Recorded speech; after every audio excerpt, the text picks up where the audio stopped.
మీడియాను అడ్డం పెట్టుకుని తమకు సంబంధించిన తప్పుల్ని కవర్ చేసుకురావడమే హెజ్బుల్లా చేస్తున్నటువంటి నాటకం. తమ అసమర్థతని కవర్ చేసుకోవడం. హెజ్బుల్లా తాజాగా 34 మిస్సైల్ దాడులు చేశామని చెప్పి ప్రకటించింది.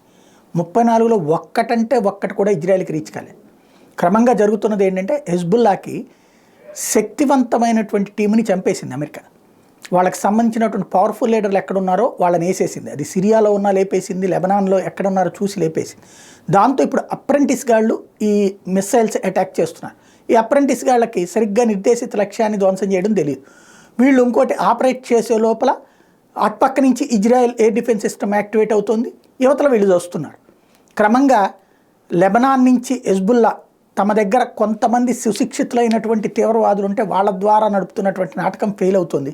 దాన్ని కవర్ చేసుకోవడానికి గాను తాము ఎన్ని మిస్సైల్స్ వాడిందో చెప్తోంది, కానీ తమ మిస్సైల్స్ ఎన్ని ఫెయిల్ అయినాయి అనేది మాత్రం చెప్పడం మానేసింది.